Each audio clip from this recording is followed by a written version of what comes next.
And all right. Hello, all of you wonderful people. Welcome.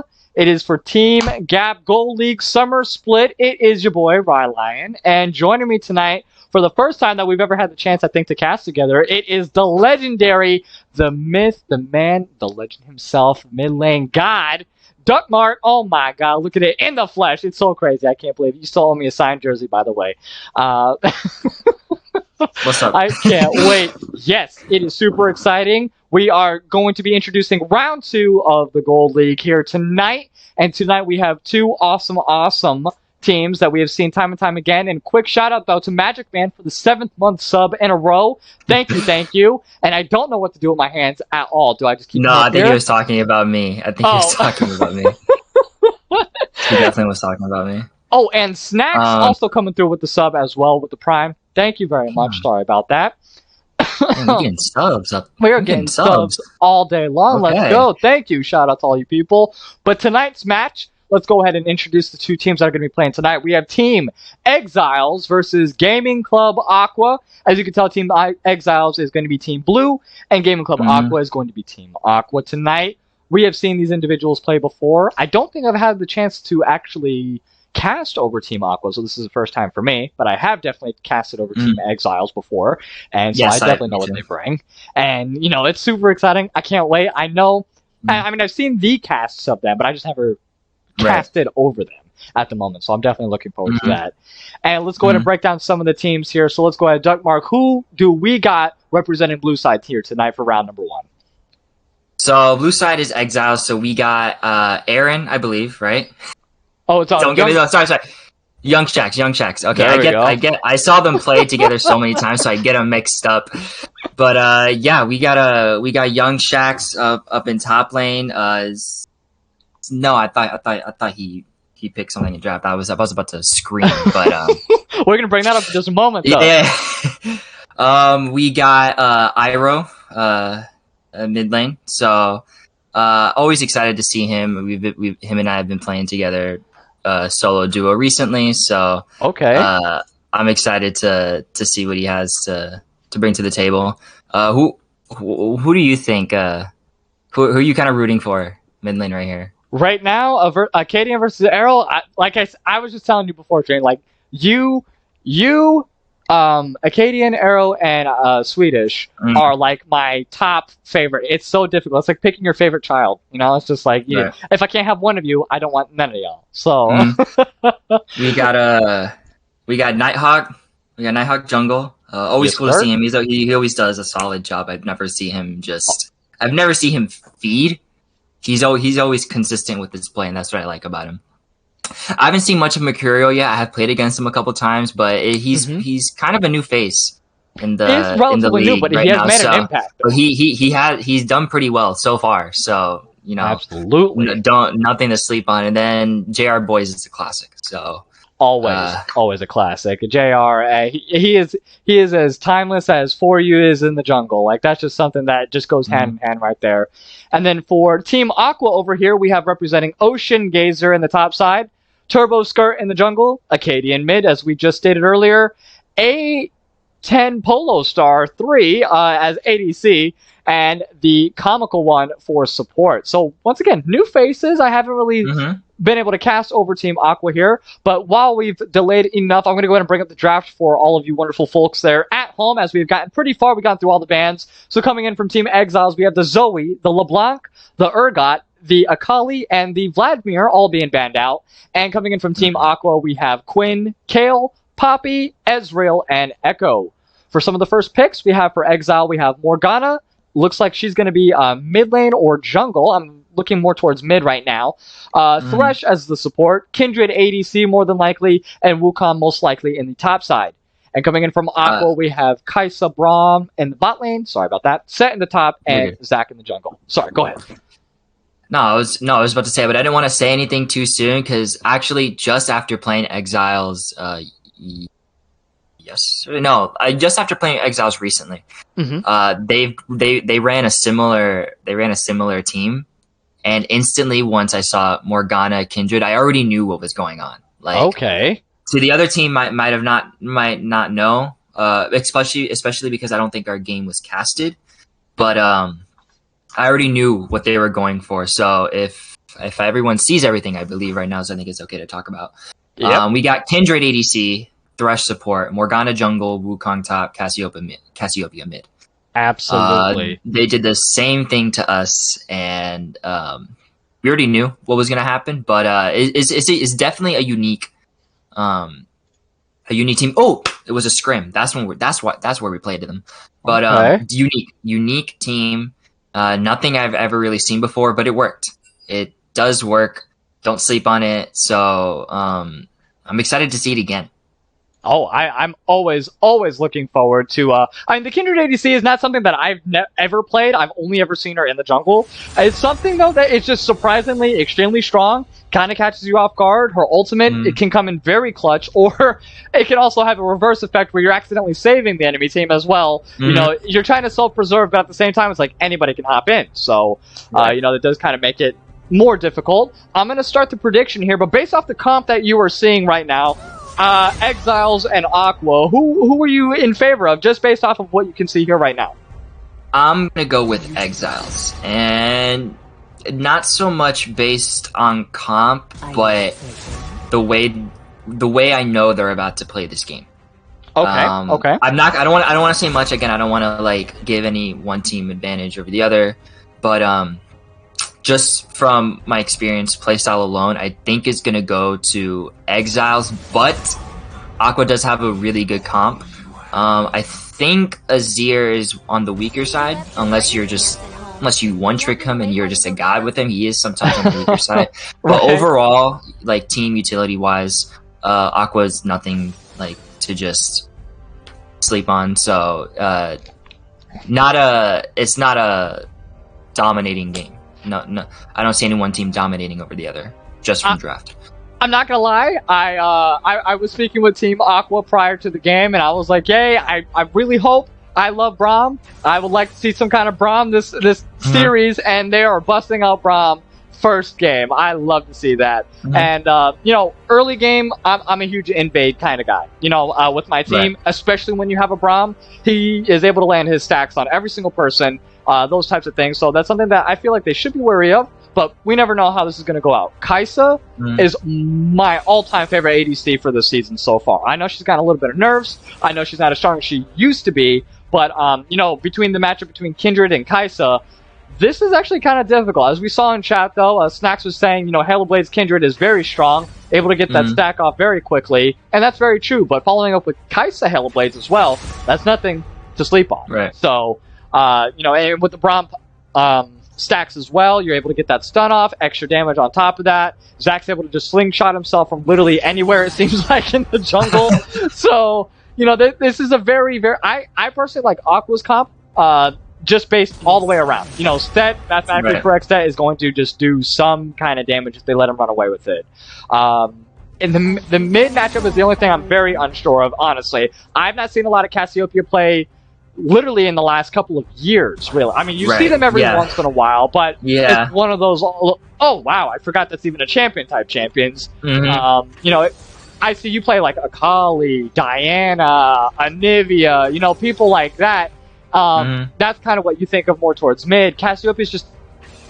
her DPS is there, but you, like you said, it's just like, you gotta be good with her, or else she just completely dead. Like, how do you think about this Azir Cass matchup?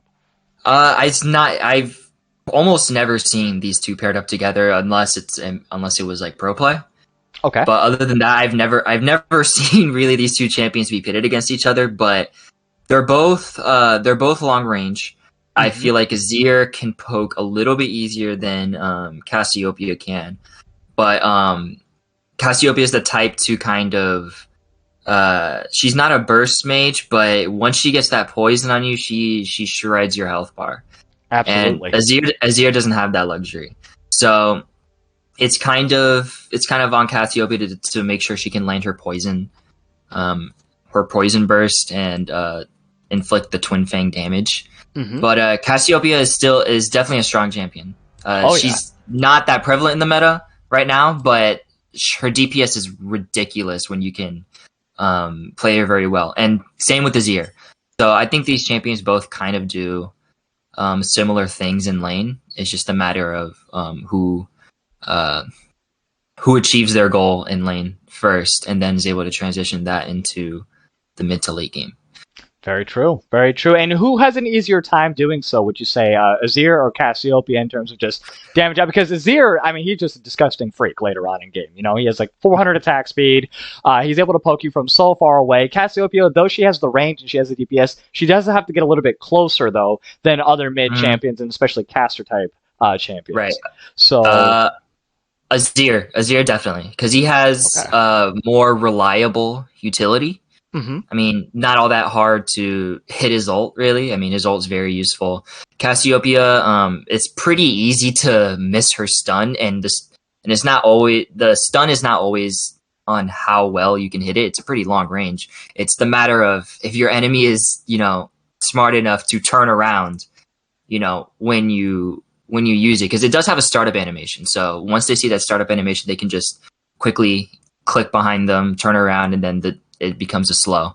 So I think Azir has the upper hand here and just more reliable utility. Okay. No, I definitely would agree with that. I mean, they both have really strong teamfight ultis where it's like you can completely just send the other team in disarray. You have a great separation ability from Azir, a whole wall. They have to run around it while your team could just passively just run through it. Cassiopeia has that hard CC lockdown, where she's able to then just get a bunch of DPS. I think it is 3 seconds, if I'm not mistaken. I know it's not too long, but when Cassiopeia in conjunction with a Morgana and a Wukong, that's a little bit disgusting. They have a lot of lockdown capabilities, and just overall, they can do a lot of damage to the whole team at once. Between Wukong and Morgana's pool eventually. Kindred, if she goes Ruinance Hurricane, she'll be able to upkeep with that as well. But Aqua, I think, just has like that single unit kind of damage where it's like they're just going to be focusing one person at a time. And if all 5 of these people are hitting you in the face at once, they're not a very tanky team. Like Exiles will get popped very quickly. So they're going to have to try to stay spread out. They're going to have to try to make sure, like, when Set ulti's in and when Zac follows up, like, they just have also a lot of knockups coming in from Team Aqua. So it's going to be up to Exiles to stay as separated as possible. I don't know how they're going to be able to follow up effectively with the Wukong, though. That's my only dilemma. Kai'Sa just has to sit there and peel, which they have 3 big frontliners, Set, Zac, Braum. Azir just stands in the back as well. So there's like, Kai'Sa is very well protected. Kindred, on the other hand, everyone has to leave her. And Morgana doesn't really, outside of her bind, possess all that much peel for her. Well, it's not 100% obvious, face value, but Aqua has a dive comp. Not the typical dive comp that with the champions that you normally would see, but they do have a dive comp. They have Azir who can, Shurima shuffle his way to ult the enemy with those highlight clips. Kai'Sa able to dive with her ult. Zac, pretty obvious right there, and Set, same thing with his ult. Absolutely. So I think Exiles kind of want to play this front to back. They kind of want to kite this fight out. They don't really want to be the ones to hard engage. They want to backpedal while they're being engaged on, so they kind of they can kind of take care of the enemy team one by one rather than all at once. No, because you kind of want to single this team out. Yes, sir. No, I definitely agree with the kind of comp that they have. And oh my god, all right, we are going to see the 5-man hit. It looks like starting off from Team Aqua. They're going on the same side. Oh my god, there are. They're going to the same side. They are going to see each other. They don't know. Go. Yeah, they're going to find out real soon. There we go. All right, we got the slow and the proc coming out from JR. Coming in from Comical 1. Okay, we got the flash forward. The E's going to go ahead and come in through the set. Zac's going to go ahead and dive in as well. We have a set. Braum proc's going off left and right. Arrow is now in danger. He might have to get... Oh, no, he's not going to go ahead and flash out of there. The Kai'Sa is going to get it. Oh, the Ignite. Let's go. Oh, first blood is going to go on over to the Comical 1. Oh. I love it. Oh, they might have an answer back for their own, but no, those Braum procs are just too good early game. And the Comical 1 picking up that first blood before 1 minute there. I love to see it. This is the most effective way to use Braum. 100%. Burning the flash, burning the ignite, getting the procs off, ensuring that first blood kill. That's what I love to see. He's going to go ahead and pull off a Ruby Crystal coming out from there. Okay, look at this. Lots of action already happening in the first minute. I don't think Exiles expected that at all in the slightest. No, they were walking like they expected maybe to see 1 or 2 people topside, near red buff, but the entire team showed up. And you can tell JR Boy is just like, all right, no, let's get out. Abort. It just wasn't in time, unfortunately, for the Casio to get out. She didn't want to burn the flash either, which, I mean, quote me if I'm wrong, but that's like her only escape from Azir or Zac early game whatsoever. So burning that, maybe he's susceptible for the first 5 minutes. I'd rather just give up first blood as well. Okay, JR landing a nice hook in the very beginning, getting some good poke down on the Polo Star there. I'm just going to call him Polo from this point forward for all of you viewers out there. But yeah, no, I'm definitely liking the confidence coming in from the early invades. We don't see a whole lot of those. Right. Okay, JR's going to go ahead and step up, get a nice play in as well. Gets the hook, and Mercurial's going to go in and pick up that kill. This bot lane is already starting off. Go back and forth. I mean, 1 for 1 right now. Braum picked up the first kill. Kindred picked up that second one. And great job from JR just getting up there in front. Hitting level 2, getting that level 2 power spike, and capitalizing on it immediately. Great. Did you see how much damage the Kindred 3-hit E did? Oh, yeah. That was ridiculous. And she did Conqueror, too. She didn't even go Halo Blade, so she's going just straight, like, just sustained damage. Like, she's in it for the long haul. Like, I want to be fighting you most of the time, not just get my first 3 autos off, so I do like that. Okay, and top side, we see a lot of poking happening from Ocean onto Young Shack. Then Arrow's going in and getting engaged, though, from the Zac and Azir, but we have a counter gank coming in from JR as well, and Mercurial almost picking up that hook. Close. Not quite. Burning the flash, though, on the Zac is really nice. Acadian was able to just walk out of there, so not too bad.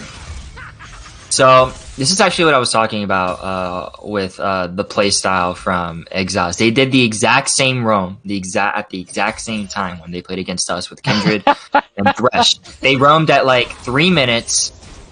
I was like, why are they here? And then they just catch you off guard and you have no clue. You just got nothing. Okay. They're obviously really good at this strategy, and they plan it very well right from the beginning. They know exactly what their goal is. You versed Exiles, like you said in before. How would you rate their comms and compared to other teams in the league so far? Oh, they're very from Nighthawk on the Ocean Gazer on the top side there, but Young Shax is way too low to try to engage that. He's been getting poked down quite a bit from the Haymaker. Sorry about that, didn't mean to cut you off. You're good.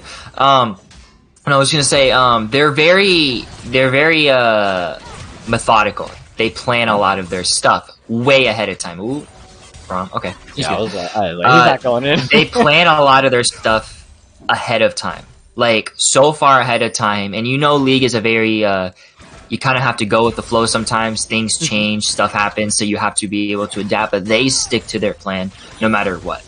Absolutely. They'll say, we're going to do this, and they do it. Doesn't matter if it goes right, doesn't matter if it goes wrong. They do it.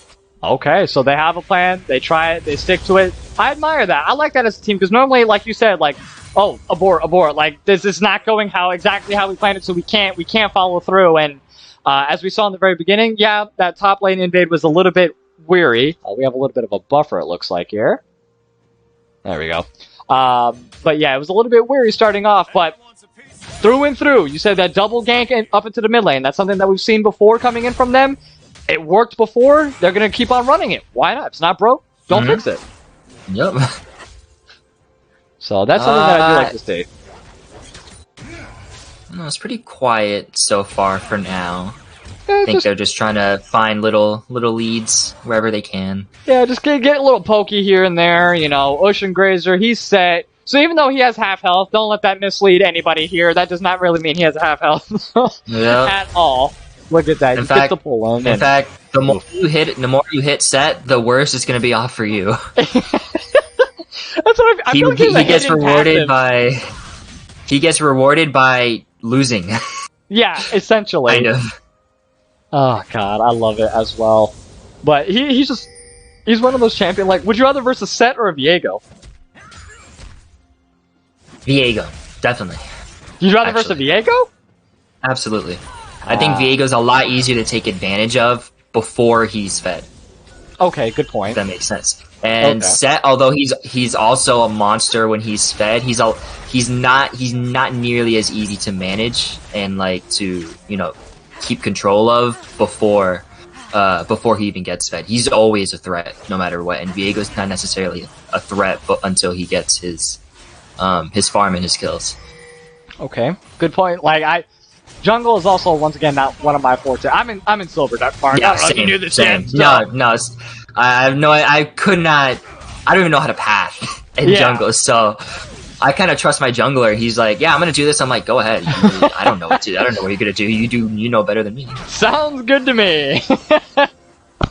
And just kind of even traded. We have a Soul Drake coming up as the first Drake. We haven't had anybody really kind of dying to go into the Cloud Drake at all. I mean, as everybody knows, it's not my favorite dragon of all time, so there's I'm in no rush to go ahead and get a team fight around this Cloud Drake. Now you throw up. Now that just guarantees though that we're gonna have either Mountain, Ocean, or Infernal later on in game. That makes me happy. I love to see a first Drake as Cloud Drake every single game. If I could pick that, I would do it every single time. I don't know. Cloud Drake can be really, really good actually with certain teams, certain champions, certain comps. Not everyone is a very situational type of soul. Right. It's never one that like you get and you just win the game. Ocean Soul and Infernal Soul are probably the two biggest souls where you just get it and you basically win. Yeah, but Cloud can be up there if you do it right. I hate it when there's a Cloud Drake. There's a Cloud Soul every single time I'm versing like an Udyr or anything. Hey, Jack, by the way, no, Duck didn't say he was silver. Rylionn said he's silver. Duck plays in the Gold League. What are you talking about? And we have a 3-man gank, though, onto Arrow into the mid lane, completely caught out. Arrow's going to get picked up by Polo Star here.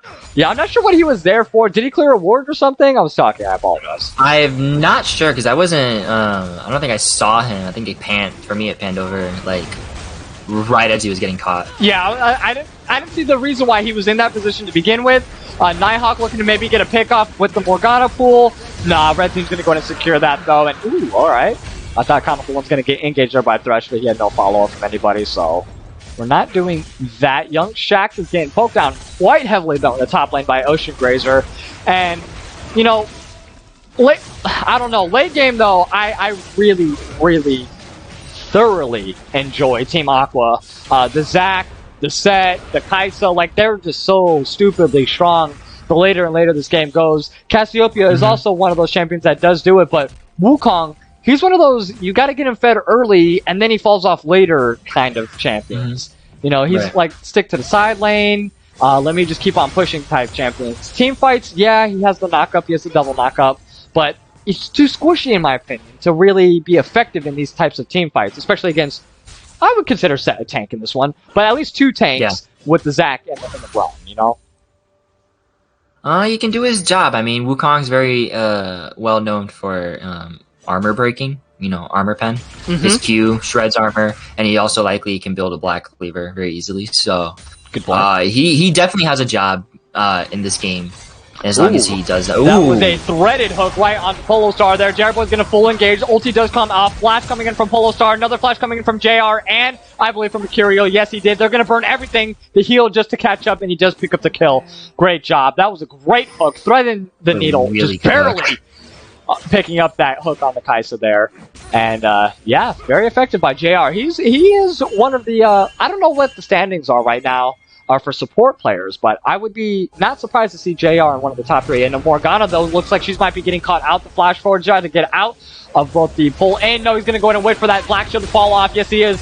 And the ulti is going to come in from Ocean Grazer as well. Young Shaxx has no mana to follow up to any more damage. Zac's going to go in and ulti on his own. They're going to go in and try to do what he can. The Haymaker's coming through, and Nighthawk does get slain. Great job from Ocean Grazer. I like the follow-ups. I like how there's always at least been a 2v2 minimum in all of these lanes. Like, where the jungle is, the other jungler is just countering immediately. Right. And I like the communication. Like, they're just very mobile, they're all over the place, and they're not leaving the boys high and dry. 2 to 3, very low scoring game, 10 minutes in, almost 11. A kill every 2 minutes. That's a lot less than what we have seen. Normally we have like 16 kills at this point. Because you guys don't like... Someone would be 8-0 right now. I would agree. Like, yeah, like Tristana or something. At least with these champions, it's a little bit slower paced early, and then we see the snowballing effect coming on later. Mm-hmm. Oh, and we have another 3-man gank, but Acadian so smooth! And he is out of there. I had the flash, but I mean, got out of there and styled on them too. Yeah, that was smooth as hell. If someone could clip that, please, that would be awesome. Because, I don't know, I gotta learn how to do that, shoot, but I don't play mid at all, so never mind. I don't really have to learn. I'll stick to my Good Azirs are fun to watch. Yeah. Do you play Azir at all? Do you like I do not in the slightest. You could not put me on Azir. I will feed, even if I'm trying my hardest. Oh, okay, we have another engage coming in from Acadian, though. Very nice. The Emperor's Divide is going to come through. Arrow's getting poked out.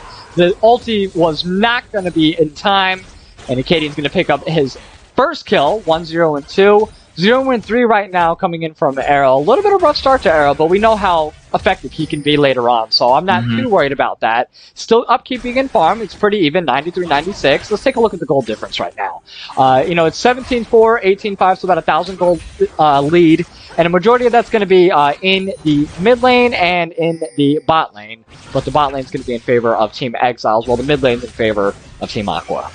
So, not too bad. Not bad. Pretty... I would say not even red team. Aqua is definitely ahead a little bit in gold, but bot lane's doing well on Exiles, and I think if they try to push their lead a little bit more, which I think they are trying to do, they're trying their hardest to like when we saw JR Boys looking for these crazy hooks, they're trying to push their lead as hard as they can. But yeah, Azir's doing crazy. 96 farm, 1-0 and 2. He already has a Luden's Echo at his disposal. Yeah, that's pretty good, but we have a nice 3-man roam again. JR's going to land another big hook, and down goes Acadian to Arrow. 1 for 1. There he goes. Let me go ahead and pick up that first kill. Wasn't too worried. I'm finally on that scoreboard. Arrow is just so effective. And I'm loving the constant ganks coming in from Mercurial and from JR. Right now, these two are getting my MVP vote. It's a tie right now between the two of them. JR slightly in favor because I'm slightly biased towards the Thresh, of course. Oh, there we go. Okay, so they were debating who was going to pick that up. And Nighthawk coming in with the CC. I do like that. Teleport also coming in from Ocean onto the bot lane here. Turboskirt's going to follow up, and Arrow's getting caught out, separated from the rest of his team. Tries to flash over the wall, but is able to do so. Kindred's going to ulti as well. JR is looking very low. Is he going to get down? No, he is not. Yes, he is. I'm sorry. He's going to go down there to Polo Star. Nighthawk is going to go ahead and take him down. That is 3 members now for 0. And they're looking to dive. Can they effectively get it? Ocean Grazer says, I'm going in all the way. And he's going to pick up that 4th kill for 0. Now 3-8 lead in order, or lead now furthering for Team Aqua. What a dive. Like, that was a lot of stuff happening. I'm surprised. It sucked that they kind of separated. Team Exiles did. I liked how they had the lantern hook. They went in. Nighthawk's like, okay, I'm going to be able to CC somebody. But Aqua came in way too quickly with the teleport, and the first tower also going down. It looks like in the bot lane. Very nice. Whew! That was funny. I think Set got stunned by Cassiopeia right as he tried to do his Facebook, and he just ended up T-posing for like 2 seconds. You're absolutely correct. Yeah, that ulti did come through, which was effective. It stopped her for a little bit, but it did not stop the rest of them, though, unfortunately for Arrow. That was a really good TP by Set. Oh, yeah. Very good communication, likely. And if I'm not mistaken, Acadian was also teleporting in at the same time, because his teleport's also on relatively short cooldown. I think you might be right. I don't know if he teleported back to mid or if he teleported to bot lane, but he did just use it early on here. While a lot of spells are still up for Team Exiles. Lots of flashes are up. All of them except for Cass, actually, who flashed in the wall. But we don't talk about that. No, it's not Junior Boys, it's JR. Get out of here, Sophie. Get it right. Get it right, please. Oh, man. And yeah, unfortunately, we had a little bit of mess up with the points yesterday. I should have gotten like 28,000 or 30,000 points, but they accidentally gave it to the wrong team. So I got all 25,000 points taken away. But it's okay, Gaming Club is coming back with a vengeance to give me those points, so I appreciate that. Okay, there we go. A nice Thresh play coming in, and okay, we have Braum coming in with the ulti to try to slow them down. Mercurial's there for backup as well. JR's taking absolutely no damage whatsoever. But in the meantime, Comical One is getting super low. No tower available, so they do have to be cautious of that. Turbo Skirt's on the way, looking for a 4v2 in the bot lane, or 4v3, I'm sorry, into the bot lane here. And no, they're just going to go ahead and back up. They did pick up that second Drake earlier. I forgot to mention that. There was a Mountain Drake, and we're going to have an Ocean Soul, it looks like. And, I mean, top lane, as time moves forward here, who would you give this to, a Set or a Wukong? I'm going to go with Set. Set. Okay, Set, that's what I thought too. He's just one of those champions. Look, and he has that grass proc, Haymaker always coming in every 2 seconds. He's just one of those champions that's just like, I hate you. Like Yasuo. Alright, but we have Arrow going ahead and doing a nice roll onto the top side, and look at all that magic damage with no magic resist coming in from Set. He went, Lucidity Boost. He's going for ultimate cooldown Set. Okay. Yeah, that was a really good run by Iroh. Yeah, he's very effective doing that.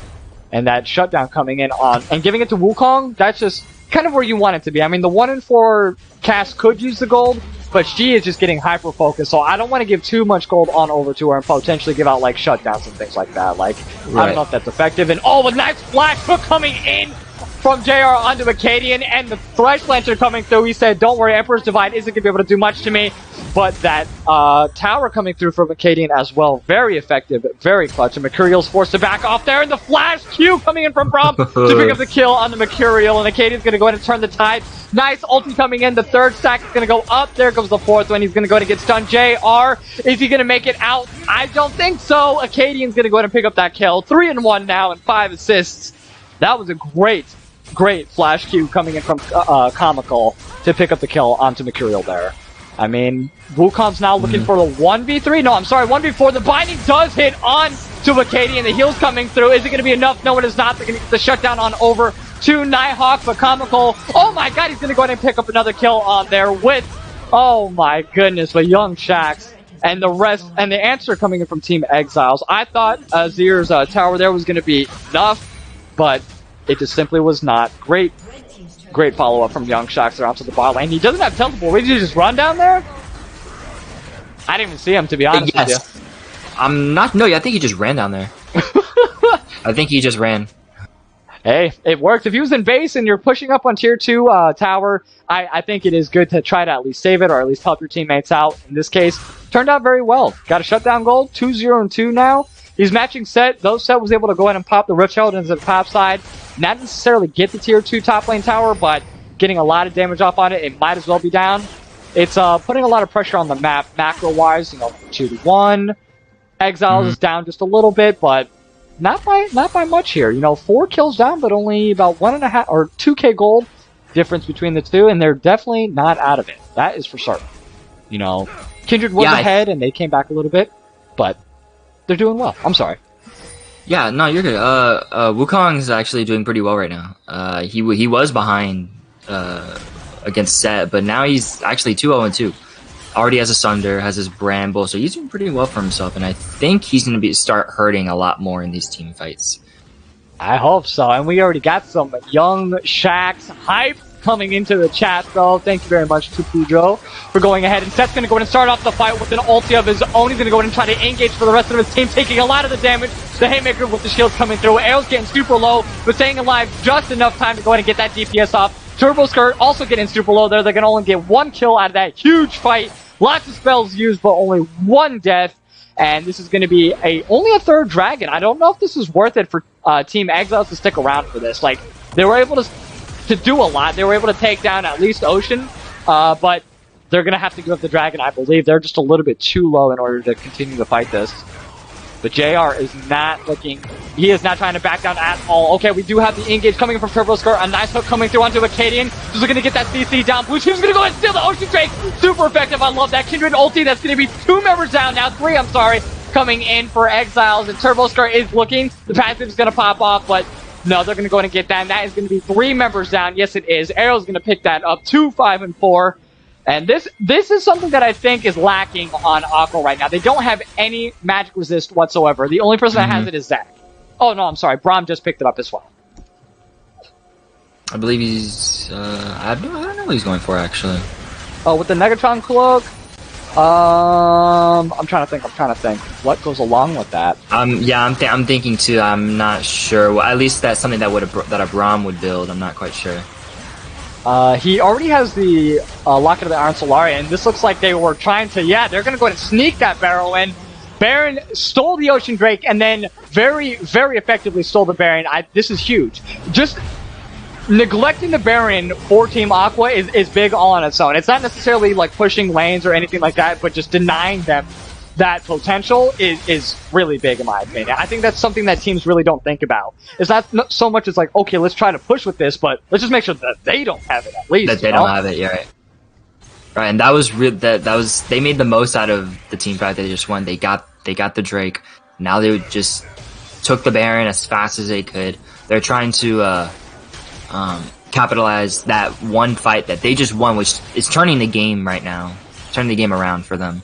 They're trying to capitalize on it. Giving up Drake was kind of, well, they didn't give it up, but they did have to back off real quick, make it seem like they were giving up, come in clutch with the steal, like you said, get 3 members down, and then go push for Baron. I mean, you couldn't ask for anything better there from the team fight. Ocean Grays are trying to protect the tier 1 mid tower here, but they got Baron, all 5 members there. You just gotta give them up sometimes. I know it's not ideal, but in this circumstance, you definitely don't want to be 1v5ing a full Baron team, in my opinion. That's not the best call ever. Alright, Turbo Skirt's going to go ahead and engage from the sideline there. Young Shax's clone almost got my ass, but no, I knew that was Young Shax's clone the whole time. Okay, yeah, they're just using the Baron buff as much as possible. Alright, now Young Shax is going to go ahead and get engaged. Set's going to go ahead and start the fight off again. The Haymaker coming in clutch. Young Shax is going to be the first one to die. They're going to go ahead and keep on engaging. No, they're not. Cassiopeia and Kindred are doing some nice return damage here. Mercurial's going to go ahead and flash forward, try to get the kill on the Kaisa and the Ocean, but it's not going to be enough. Comical One is providing so much peel, but the Thresher is going to go ahead and land in, and they're going to pick up a second kill, it looks like. 2 for 1. I like that. Flash forward from Nighthawk. He definitely wants to get Acadian, but Acadian's going to go ahead and dash right on out of there. Very nice. Oh, the binding does come through clutch, and is the pool going to be enough? Oh my god, he is popping the ulti just in case, and that's going to be 3 for 1. Man, Nighthawk, I don't know, you're getting my MVP vote. You're landing some seriously good bindings. You got the Ocean Drake steal. Like, you have single-handedly, I think, turned this game around for your team. Like, setting up for that Ocean, denying them soul point, super great. I love everything that Nighthawk is doing right now, performing for his team. Oh yeah, he's like sorry, get my words together. I've seen it before. I don't know who played Morgana, but I think it was also in the scrim that Exiles played. Like in the beginning before the season started, someone played Morgana and they did really well, but you didn't really notice it. Because Morgana's not the type to just make these flashy plays. She kind of puts a pool down, and your health is being shredded, and you don't know why. Because you don't really pay attention to it. So she's like sleeper. People sleep on her. Like they really don't pay attention to her, and she starts to shred people, and they're like, "Oh, Morgana's doing damage. We need to take care of that." And it's like the more damage is being done with, like the longer you sit in there, the more and more damage is being done, because the lower you're on health, the more damage that the pool does. So it's just kind of like stacking on top of itself and then just continuing, and then it has such a relatively low cooldown that you have nothing to worry about. And Comical One, though, is getting engaged 1v5, and Young Shax is going to pick up the kill onto Braum. Huge pickup, though, before this Drake. It's going to be the next 30 seconds, so Braum will not be a part of this fight, at least not the very beginning of this fight. And it looks like if I was Exiles right now, I would be pushing up on it, and if I was Aqua, I'd be like, okay, we might need to give this one up. Once again, we don't want to, and especially 2 Ocean Drakes going on over, that's not looking good, but we can't give up any more than 2. At least let's give this one up. Right. And then come back and do it. JR with another big hook, but he's not going to engage on that one. And then a binding coming in from Nighthawk again. And here we go with the pool and the ultimate. And Young Shax, unfortunately, is going to get taken down by Acadian there. And this is not going to be a free Drake. Definitely on over for Team Exiles. Oh, man. They are, I don't know what scripts they have run in this game, but they are on point. JR and Nighthawk with all of these skill shots. There we go. That's the word I'm looking for. They don't miss. They're not missing, and I don't like it. I don't want to play against that. He's making notes. Okay, write that down, write that down. No Morgana, no Thresh. That cannot happen. And Zach is looking like he's getting caught out there. My apologies. Mercurial is going to answer back. He's like, but this is another one. This is for my boys. Arrow's not going to engage back on the comical one. And another big Thresh hook coming in. And Nighthawk's going to pick it up with the pool. And that might be Baron in the next... No, they'll be up for Baron at least. That's 30-second death timers. They will be able to be up for that. They are landing all of these right now. I would recommend like some kind of semi or something like that, like Scimitar, QSS minimum. Like get something. Everyone needs a QSS. Yeah, every single person. Oh my god, and another oh my god, binding coming through. Young Shaq is gonna do what he can as well, but Acadian's like, don't worry, bro, I got you. Back up from poking from afar. Okay. I wish there was a statistic that tells you, like at the end of the game, how many skill shots you hit over how many you missed. Yeah, like how many were actually throughout. That would be awesome. Riot, if you're listening to this, you are more than welcome to steal the idea. Just give my boy Acadian 5% of the profits moving forward. You know, legacy costs. Because, I'm sorry, DuckMark, not Acadian. Oh, I'm looking at Acadian, but he's landing everything. Or he's getting everything. DuckMark, you deserve some kind of royalties for that. That is a great fucking idea. Yeah, that'll be a cool thing. They have champion-specific stats, like which are the Eternals, but I think it would be cool if they had champion-specific stats per game. Like for the game that you played, I think it could actually really help with like, and how many hooks am I missing? Am I doing enough damage with this ability? Like, should I, things like that. I think it actually really help. If they do it correctly.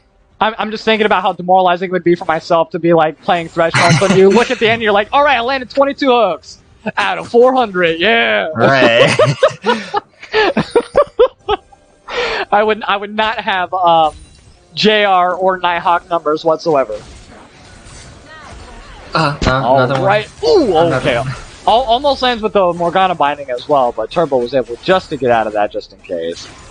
Here we go. It looks like we're going to be A-ramming maybe from this point forward. 4-1. 4-1 for both teams. Yeah, they're going to go ahead and stay in the bot lane. Top lane, they're just always going to answering each other. Like we said, it's just a constant battle, just bloodfest happening wherever top side's at. So Wukong is being sure to match the set, not give him any extra farm or letting him push out anywhere. Woo! That's some big damage coming in from those Qs. Like I said, that armor shred that he can get passively with just the Q itself, and the Sunderer. Sunderer is just stupid strong right now. Ezreal does it. Everyone, I feel like, can go to Sunderer. And okay, Wukong's going in, teleported into the top side though. Young Shax looking to get a flank off onto the bad line, but Acadian has got some other answers for that. And we have the Stet going in and teleporting back into the top side as well. Looking for the Baron fight more than likely. Now they do, as an Aqua, has vision. They have Scuttle. They just got rid of the pink ward inside. The pit as well. And there's some other wards that they cannot see. That is a long clone, my friend. I was like, yeah, that thing is going to go away. I thought that was... Yeah, I did not know what I thought that was, but JR is going to go ahead and try to slow down the rest of the team. Maybe that's costing his life. Comical One's going to go ahead and get a nice 4-man Braum ulti as well, but everyone's getting killed for the Cassiopeia. Arrow's just doing some serious damage. That's going to be a double kill. He's going to go ahead and focus his attention on the Comical One. A triple kill now on over. No, yes, he does pick up the triple, and that is going to be a team gap ace. And the first one for the week on over for Team Exiles. All right. What a fight. Arrow was sitting in the back the whole time, super effectively. Mercurial got pretty wary down there for a second. I was kind of nervous, but popped the ulti, was able to survive it just in case. Wow, that was... And I was nervous for JR there. I don't know why. I don't know how they didn't kill him.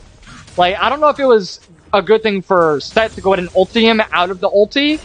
I know, like, he does damage, but I think it would have been nice for just all 5 of them to just focus JR first and then do a 5v4 situation. And instead they try to go in to the back line there. They got 0 kills and they gave up the whole ace. Like, that was a little bit iffy there, in my opinion. Yeah, that was chaotic.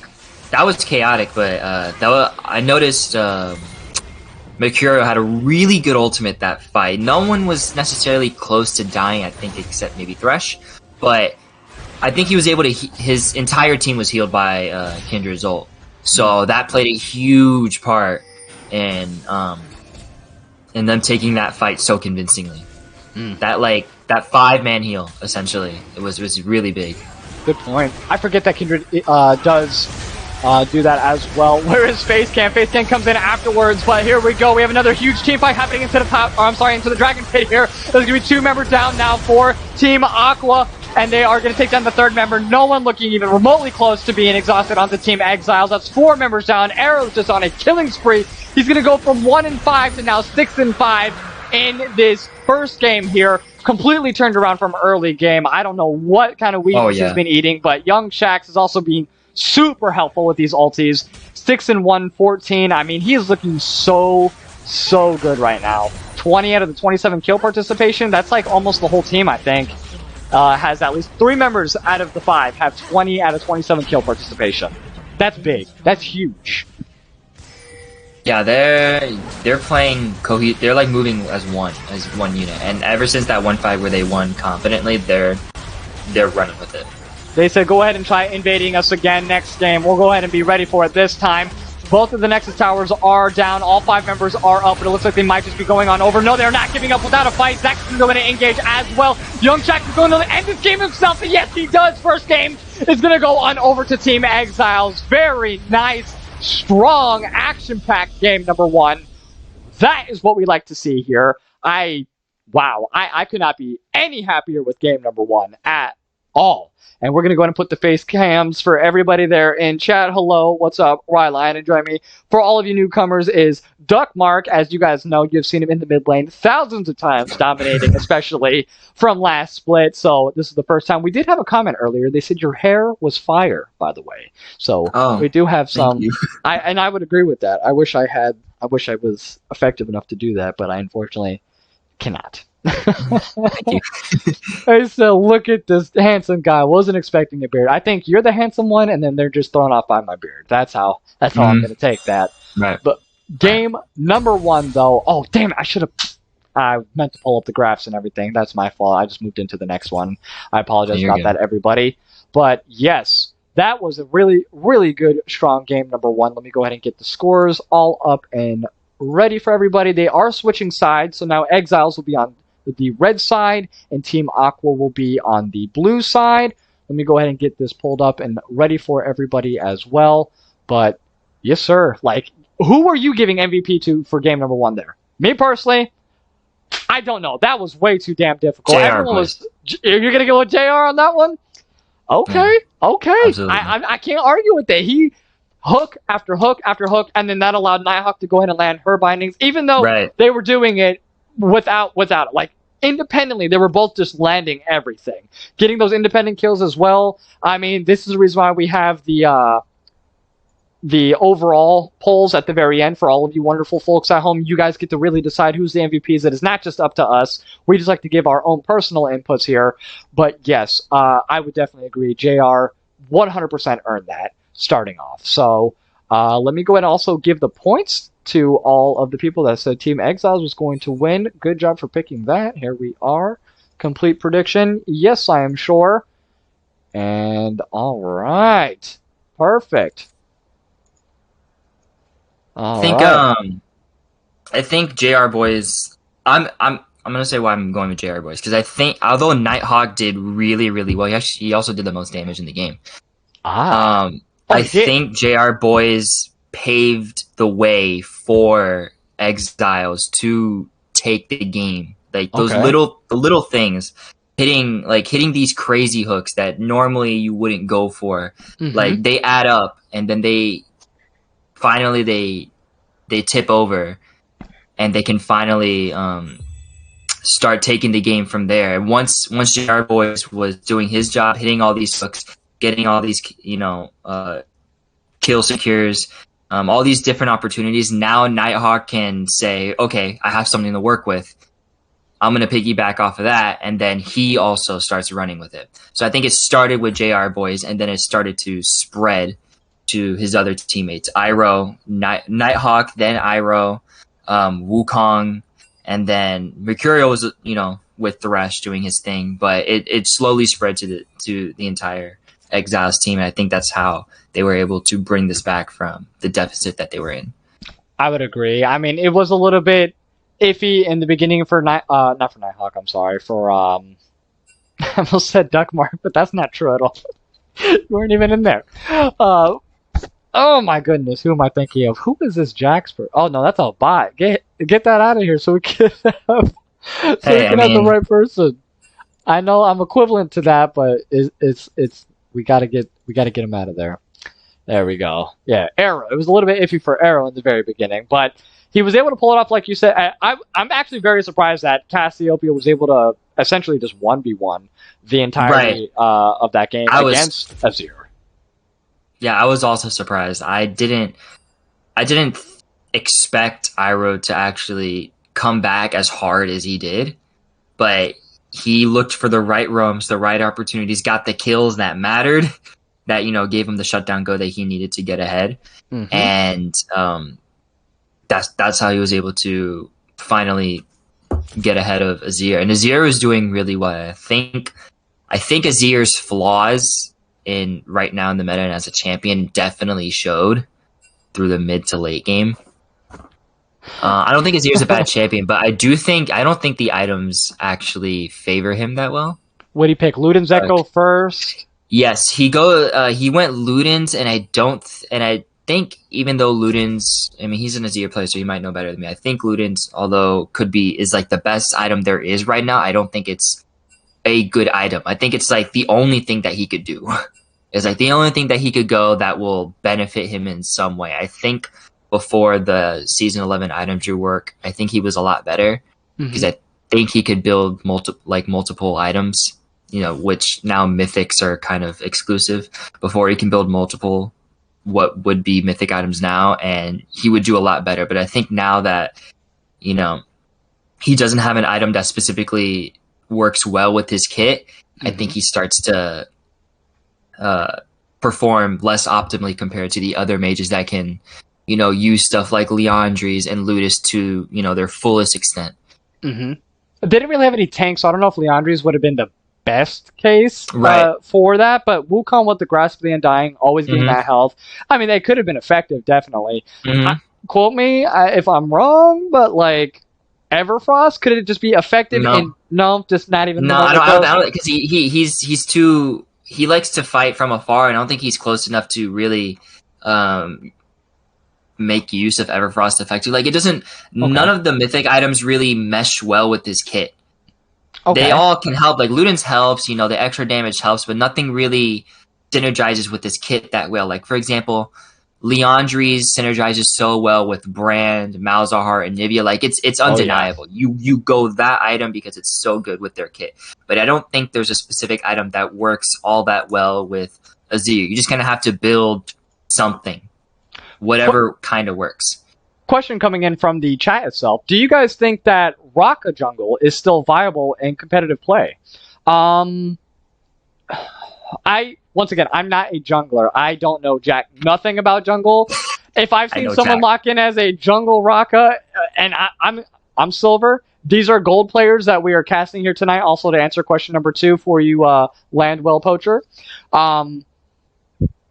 This is gold. If I seen a Raka jungle lock in, I'm dodging. It's like it looks too bad. Like, it looks too troll to like be to actually be troll. It's like, that's too, like, why would they choose that? They have to have something planned.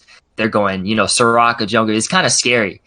You're like, why would they pick Soraka jungle? That's horrible. But then you kind of think about it, you're like, maybe there's something I'm not thinking of, and they might be big brain, and they might, shit on me. Yeah, exactly. If they're pulling out something that's like, what the hell is that?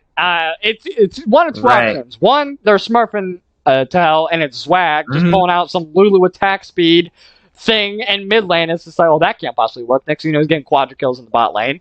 Or it's like, oh, I'm just going to go ahead and troll this game. I don't really care. I hate all of you, and I'm just going to run it down. Those are really like the only two, when you see something that odd, the only two options that can really go. Draft number 2, though, should be up and coming here soon. Let us see. God, that's bright. Yes, and just curious from you all in the chat, who was well, I know everyone had a lot of All right, we got some Shaq's hype coming up into the lane. Who would you all say was your MVP watching from game number 1 here so far? As we saw, Exiles was the winner for game number 1. Exiles was on the blue side. Aqua was on red side. They will be swapping now for game number 2. Aqua will be on blue side. Exiles will be on the red side. So keep that in mind. Oh, and he came in at the end. Okay, no problem. Well, based off of, let's just say it this way. JR didn't miss a hook, or if he did, camera was never on to see it. And Nighthawk also never missed a binding. Arrow went from 1-5 to I don't know the ending there. Was she 8-5? I believe. I wish I had a way of being able to see it. I don't know. But I can't go back. She literally went from 1-5 though to ultra positive. I think minimum 6 kills in a row. I know at one point she was at least 6-5. So I know she at least got 5 more kills on top of that. But it was great. The pro replay and the slow motions, yeah, that's above my pay grade, unfortunately. I don't know how to do that. I don't get paid enough for this. Listen, okay. I just turn on the game, I click record, and then that's it. That's it, man. Okay? I just smile. I just smile and wave to the camera. Smile and wave, boys. Smile and wave. That's it. That's all you gotta do the whole time. And there we go. We have draft number 1. Or I'm sorry, draft for the second game is underway. I'll pull it up for all of you. The first 3 bands are already coming out. My apologies, I didn't see those. We have the Ezreal band, the Morgana, and the Echo coming in from Team Aqua. And from Team Exile, we have the Leona, LeBlanc, and the Zoe band. So a lot of similar bands that we saw last time. We saw the LeBlanc band and the Zoe band last time coming in from Exile, so we're going to stick with those. And then we did also see the Ezreal band and the Echo band from Aqua. They're going to stick with that. They now definitely want to get rid of Morgana. Can't say I blame them. And, Leona's also one of those. I don't know if Leona's just a champion that I would necessarily ban immediately. I'd rather ban a Nautilus than a Leona. 100%. Leona still has the opportunity to miss everything. I think it's preference. I think both champions do pretty much the same exact thing. So they both have hooks. They both are there to stun other people and peel for your ADC. Like, they both have the same job. I think it's just a matter of what champion do you not like more, Right. Plus, I think it's been. I think it just came out with the new item, Anna something chains. Whatever, how you ever pronounce it, Anna something chain. You can actually get a 5-second chain stun with Leona now. I think it's actually possible if you build that item. What's that, 11.13? Or no, is that the newest patch? 11.13. Yes. So new item, you're able. The active causes the enemy or passive, I don't know which one, to basically lose tenacity. They lose like 20% tenacity, and now Leona can get, like, with low enough cooldown, she can get like a 5-second chain stun. And it's just like crazy. You just lock them for 5 seconds straight if you do it correctly. So, maybe they know that and they're like, we don't want to play against that. But it's probably just a matter of preference between Leona and Nautilus, whichever one you just don't want to see. Let me take a look and see what this thing does real quick. So before we get into the champion, I'm sorry, I haven't seen the item itself. Choose a nemesis to start building a vendetta over 60 seconds, has global range, must be used out of combat, and can be used while dead. Okay, that is Val, that's the active. Vendetta, take 1% reduced damage from your nemesis per vendetta stack. This reduced damage starts at 0% and stacks up to 30% over 60 seconds. What the hell? And Vengeance is at max X. Your nemesis has 20% reduced tenacity while near you. Okay. So yeah, Anathema's Chains. Keep that up on all of your radars. And then we also have Hullbreaker, but it doesn't seem like people are too interested in that. They got rid of the dash though on Stridebreaker. Hell yeah! I hate that item. Cursey set. You don't have that gap closer no more because screw you. Yeah, that's why he went Gore Drinker last game, because can't really go Stridebreaker anymore. Thank God. Yeah, giving that to a Garen and a set is like, that's the reason why these champions don't have gap closers. Please stop doing this. Yeah, and, stop taking away their one weakness. I know. It's like, this is crazy. But let's get back into the picks here real quick. I apologize. So coming in from Team Aqua, we have the Urgot, we have the Karma, and we have the Ashe. Very nice. And coming in from Team Exiles, we have Poppy, Thresh, and Kiana.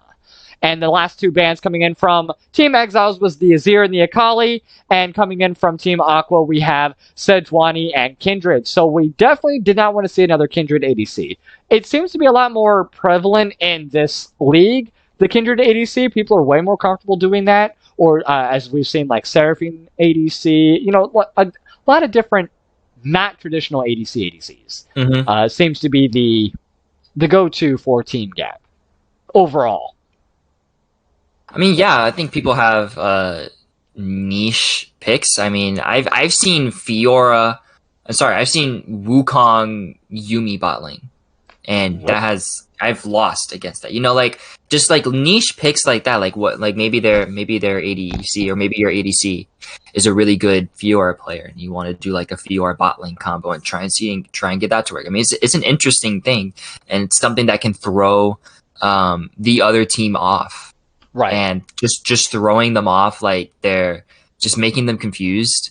And, you know, no one really plays against certain champions. Like no one really plays against Kindred ADC very often. So that lack of matchup knowledge plays a big role. So it's not a bad thing. I like seeing these different, you know, off meta picks. Because it's cool when they work, and it's cool to see how they work and how people make use of weird picks like that. I would agree, and you know, but some of the more traditional ones though are some of the ones that end up getting you right in the ass. I mean, Ashe is definitely I think she's one of the original ADCs of the game itself, and she is always effective. I like her rework compared to the older Ashe where the Q was an active that you had to click on to have slow rather than just a passive, which is super awesome. And you know, Varus, he's been around for a long time as well. Also, different kind of rework. I thoroughly enjoy his W proc now, like where you activate it and then pop with the Q. But right now, we're going to go into predictions. Give us your thoughts for game number 2 here. Who wins game number 2 based off of what you see here? Well, I'm not quite sure about who... what champions Exiles mains. I kind of forgot. Like I don't know who their mains are, but we do have Young Shax on Poppy. Yes, he's a Poppy main. Yes, we do. Iroh's on Kiani. He's an Echo main, but Kiana's like right under Kiana for one of his best champions. So we have 2 people on comfort picks. I'm not sure how comfortable Blue is on their champion. That someone might be able to educate me on that, but 2 comfort picks on red. That works in their favor, obviously, but I'm liking Blue's comp better.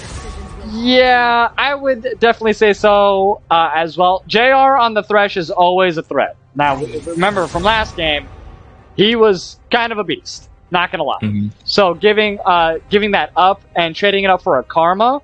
No, I'm sorry. No, he's on the other side now. He is Thresh again. Right, yeah. I look at Blue, and Exiles is Blue, so I'm like, I just see Blue, and I think Blue side is Exiles, but it's not, so I'm trying to make it sense of it in my head. Right. Well, I also agree. I like Exiles comp at the moment. You know, getting the Urgot... I'm sorry, not Exiles. This is Aqua, damn it. I like Aqua's comp. I like the Urgot. I like the Karma. I like the Ashe. Like their team, and Silas just being able to take anybody's ultimate away and use it against them is really effective. I personally, out of all of them, would be going either towards a Kiana or a Poppy. Get Poppy's ult so that way you can get half the team away from them, or get key members away so that way you can go ahead and do the 5v4. Or Kiana if you want to set up really well in around the dragon and around these jungle objectives, you know, Barons and things like that. You know, I do definitely see this being a problem for Exiles later in game with the J4, with the Silas, with, you know, Urgot. Like, this is just a very, very all-in, very strong team comp. And Karma is providing lots of peel. She has the root, she has the shield, she has the slows, all for Ashe. While Ashe has a built-in slow on her own, it's just going to be difficult for anybody to actually get to her. Poppy can't just run through. Kiana doesn't really have that dash all the way to the back lane thing, you know what I mean? Right. So there isn't anything for them to get to Ashe effectively. Volibear does have the ultimate, and he is super tanky, and they're going to have to rely on that, I think, a little bit too much. But who knows? We'll see how this game goes. Again, I'm liking Aqua's, I guess, team comp a little bit better.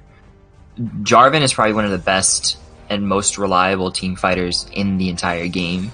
He does one job, but he does it very well. He does it very reliably.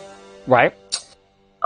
Ashe, again, with the slows, arrows. The arrows on a pretty short cooldown mid to late game. Mm-hmm. It's always good to have. It's a really long stun if you can hit it from far away. Urgai just does crazy damage, right? And he's also tanky on top of that.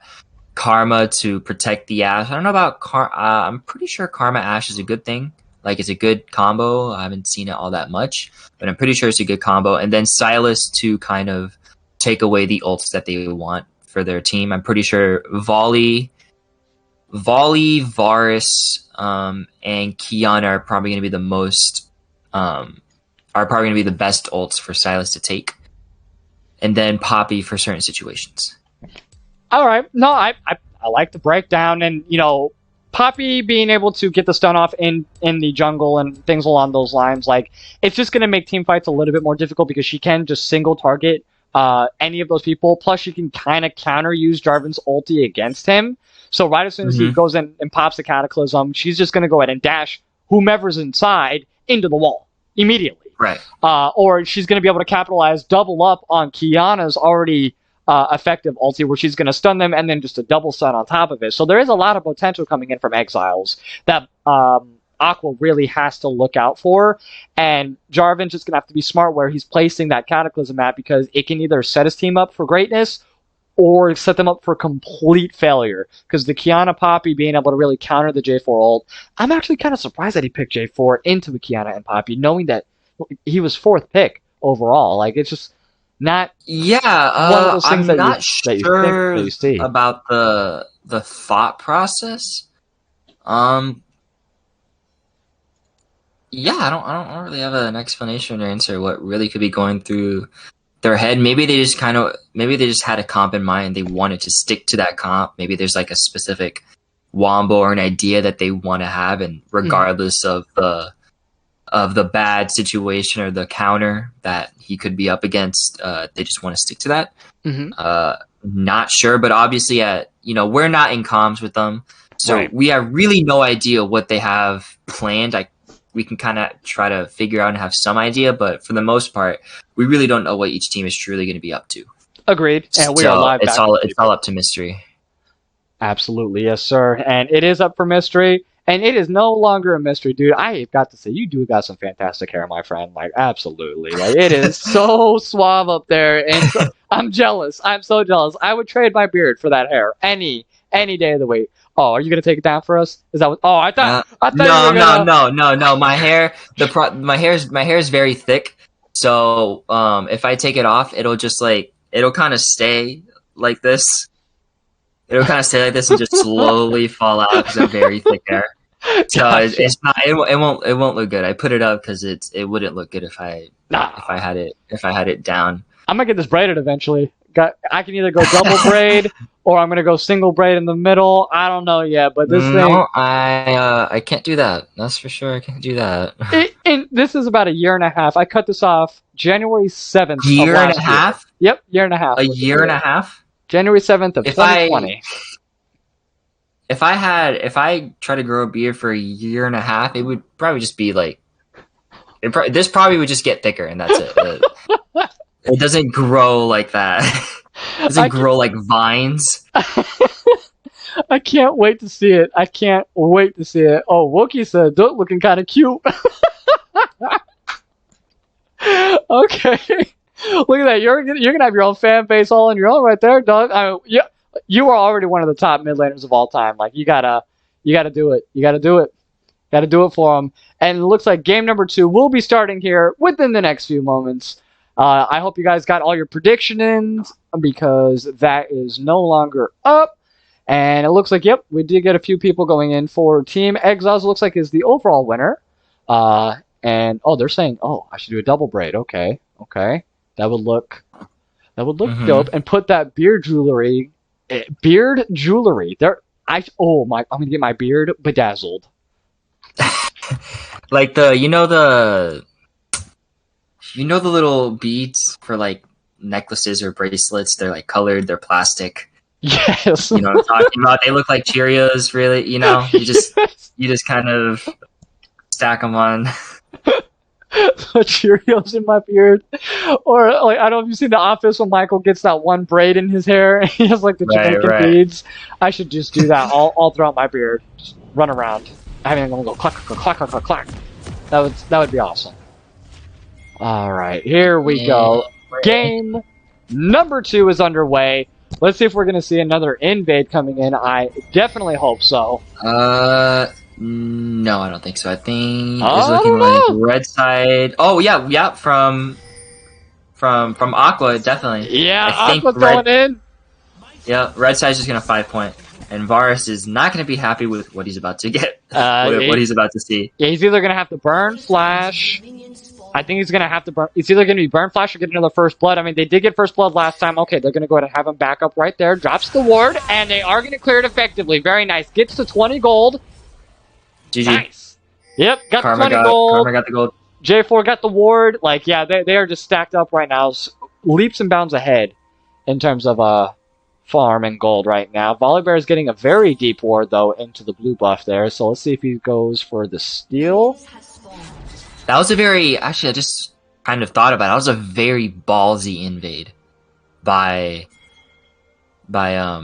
Aqua. Yeah, into a Thresh and Poppy. into a Thresh, a Volibear, a Poppy if she was there too. Like, that was a very ballsy invade for a team that doesn't really have a hook, you know, to catch someone out. They could have caught that Varus out if they had some kind of hook, but that is how they do. I mean, they said, hey, it's all right. This is game number 2. It's either we're going to win this or we're not. That's all we're going for. All we know is we invade. And very nice. And I like how JR also went back and picked up the sweeping lens. So did Volibear, just to ensure that stay, you know, ward placement there after he went ahead and dropped it, turned, got the sweeping lens, and JR is going to go ahead. I'm sorry, not JR. Ocean Gazer is going to go ahead and get a nice engage there on the Young Shax.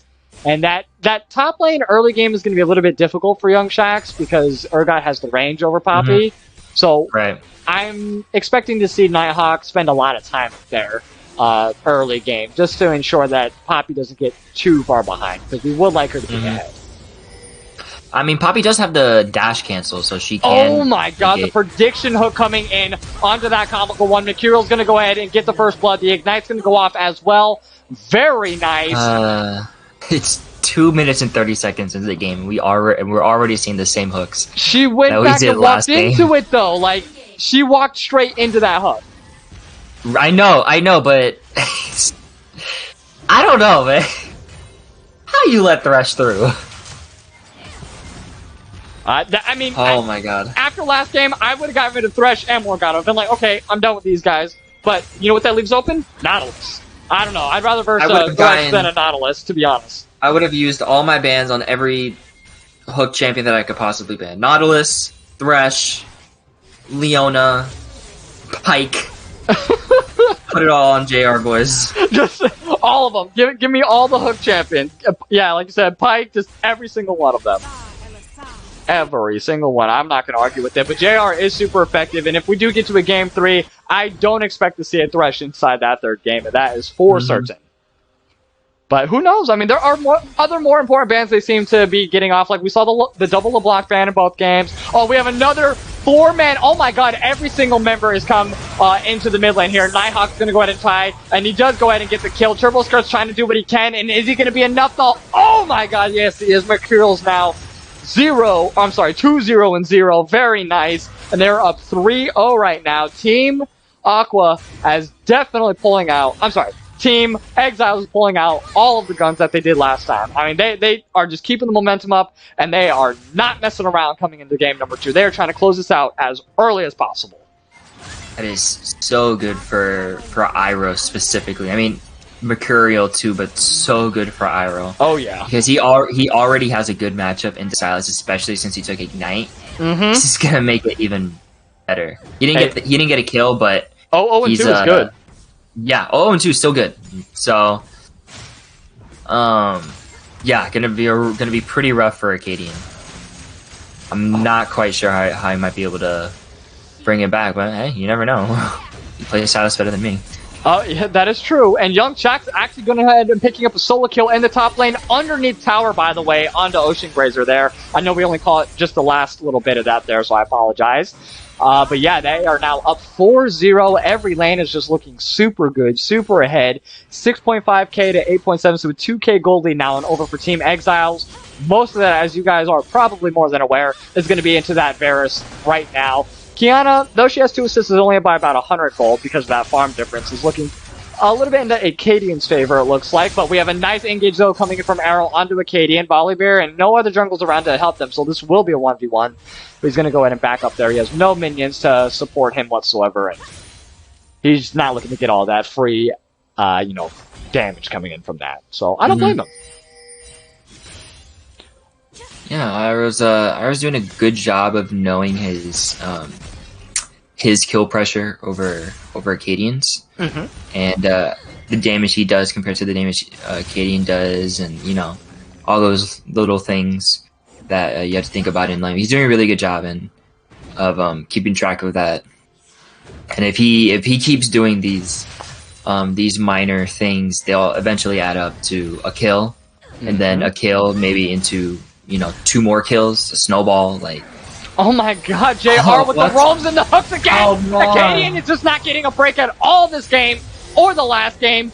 It has been constant pressure. And I'm not arguing with that whatsoever. Acadian is one of the best mid laners. Not statistically wise. For some reason, points, I don't get the points. Acadian's like number 9. Yeah. But in all honesty, he is definitely one of the better ones here. Okay, there we go. Ocean Grazer getting a nice little tower tap onto Young Shax there. He did have to force the flash. Doesn't have ultimate available, though. Acadian, there's a follow-up as well. He's looking for a gank of his own, and the popularity is going to go in and come in. Flashes out of the Urgot ulti, unfortunately, and that is going to be safe. He's going to be able to get out. No, he's looking to stay? Yeah, I think he's getting a little bit angsty because he used TP to get up there. So he used TP. He got knocked away, so now all that time was like worthless. Like he's up there for nothing now. He's missing farm. Kiana's getting XP, all that stuff. Okay. And Turbo Skirt's looking to get a gank now into the mid lane onto Arrow, it looks like. But nope, not going to be able to land that knock up, and he's going to just go ahead and pass on through like nothing ever happened. All right, lots of ward placement as well coming in from Red Team, it looks like, or Team Exiles. They have wards going all the way throughout their jungle, so definitely not looking to get ganked at all. And I would have expected from last game, having those early roams, that they would just be warding all the way around. Like, this should be expected now from Acadian to get these early roams from JR, as we saw from last time. Right, I think like his bot side should always be lit up as much as he possibly can. Always, because he already knows that. He already knows that. Like if I were him, at this point I would be assuming that no fight that I take, he's never gonna be like they're never gonna be alone. No matter what I do, they're never gonna be alone. I always have to assume that someone is nearby. Yeah, that's kind of difficult, and I can't really blame Polo for being down in farm right now. I mean, the 2-0-1 Varus is kind of holding his own. So, yeah, even though it's a 1v2 in the bot lane, he's still incredibly strong right now. And here we go. We have a nice ulti coming in from Nighthawk just to get the kill onto Ocean Gazer there. Young Shax, though, is getting way too many turret hits, but it doesn't matter. He's tanky enough right now. Has Bramble. He's fine. Gonna walk right on out of there.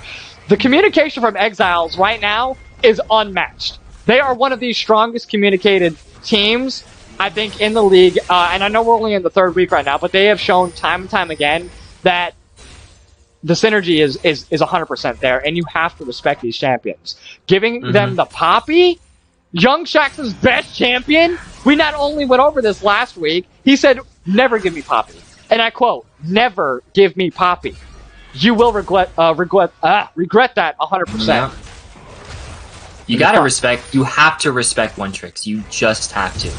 Like, they're one-tricking for a reason. They have crazy win rates for a reason. Like, it's not, like, sure, that's in solo queue and this is in team play, but there's a reason why, you know, we're looking at solo queue games to ban stuff. You know, there's a reason why eligibility for this league is based off of, you know, solo queue. That's the best representation that we could have about a player, and knowing that they're a one-trick on a specific champion, you let it through, you better be ready. Because who's your best going to make it mid easy. laner? I don't know, actually. It kind of fluctuates sometimes. I'm kidding. It's Cat will be the only Cat will be the one and only thing for me. You give me her, and I promise You're gonna regret that. I will make it hard. I will make it hard. I will make you want to quit the game. Yeah, right now I would say, yeah, Kaisa and Tristana are like my two go-tos at the moment. Like, you will have a bad time if I'm able to really take off. That's what it comes down to. And Young Shax is being relentless, and he is going in on the Ocean Gazer there, and it does not matter. Ocean Gazer is just getting bullied underneath his own lane literally since the beginning. And Young Shax knows exactly how to play the champion. 100%. Okay, and Turbo Skirt looking to get a gank onto the bot lane there. Mercurial's, though, is going to go ahead and get out with the Threshold as well. Ash is going to go ahead and ulti onto the bot line, but it doesn't matter. He's going to go ahead and land the hook. Comical One is getting pretty low. Is he going to go down? Doesn't matter. Nighthawk is there to follow up anyways. Young Shax teleported to the bot lane just for the moral support, and all 5 members of Exiles are going to sit there and push down the bot lane. I love this team so much. Like, they're doing so well. They're just it's a flow. They're naturally flowing. You can tell. Like, it's one thing after another. There's always one like small object. Like, once they do what they want to do, and once they get an objective, like, it's on to the next one. Like, it's nonstop. There's not really any dead air. It's just, okay, we did this. Okay, let's do this next. Like, it's just one after another. Would you say that they're one of the more difficult teams that you guys have to go up against? Like, who are you most dreading to honestly face? I know every person wants their team to win, 100%. I understand that. Well, they're not in our division. We're in Division 1, I believe. So gotcha, we don't go up against them until playoffs. And I'm pretty confident we're gonna get playoffs. But when we scrimmed against them, it was. We had 2 of our members out, both our jungler and our ADC were out, and we had to get subs. So it was difficult, but, you know, that does not discredit them. No, not They at still all. played really well. Young Shax, so he's going to go ahead and get engaged underneath tower here. Ocean Gazer going and does effectively use the tower to his advantage and does get the ultimate execution on Young Shax. Much needed, though, for the guy. That puts him at 1 and 3. Sorry, I didn't mean to cut you off there. No, you're good. But, yeah, so, all right, Division 1, Division 2, different divisions. You said you did scrim against them, and what happened? We had 2 of our players out. So that's right. You know, only 3 of our original members. It was really tough to, you know, get some good synergy. Here we go. Arrow's going to go ahead and, yeah, Turbo is getting caught out by Arrow there, and, yeah, that is going to be just another death for Team Aqua overall. And yeah, Exiles is not looking to mess around tonight. They're trying to 2-0 this thing and move on to the next fight.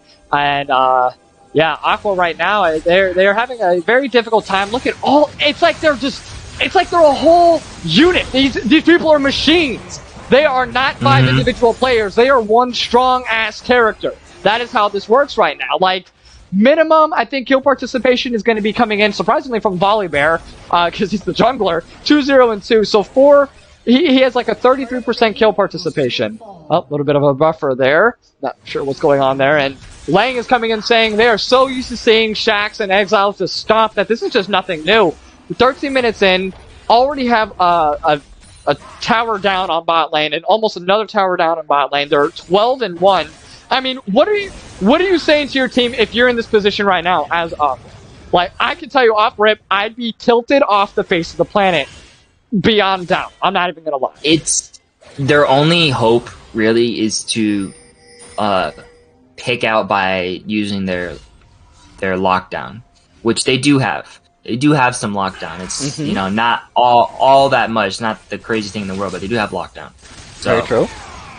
Oh my god, JR landing another big hook onto the bot lane there. Urgot's doing what he can against Mercurial there. Has lots of damage with that flash. Very effective. And down goes Ocean one more time. Like, they are like, this bot lane is all over the map. I can hardly even say that these two are bot laners over these past 2 games. They're just added junglers, if anything. Comical One's looking to get engaged. Yep, runs right into the wall. That's a nice engage, though, from Young Shax, and that is another kill. JR with another hook onto Acadian. Oh my god. What is going on? Whoop. So, I don't know if you noticed. I haven't noticed until now. Eclipse Urgot. Oh. Oh, instead of a Thunderbird, huh? Instead of like anything else. This I'm not sure. I don't know about that one, Chief, but yeah, I'm not too sure either. JR predicted that. He's predicted at least 3 hooks this game that I've seen so far. It was in the jungle that we just saw, and I think twice in the bot lane. Karma walked into the first one. I do remember that. I'm sorry, twice, not 3 times. And then right there in the jungle as well. Next item is going to be Titanic for the Murder Crab, Patience says. So go from Eclipse into Titanic Hydra, I guess.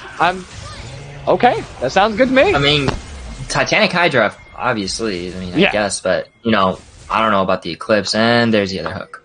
Oh no, are you serious? Yep, there it is. Yep, the flash into the Sorry, Q, I'm a the little bit play. ahead. Yes, you are slightly. Yeah, so you get all the good stuff before we do. It's okay. I paused and I thought you replayed, were so I think calling we it. might be. I was like, damn, you are that confident. It's like, no, you already know what's happening. Nah, yeah, yeah. I buffered myself a little bit, so.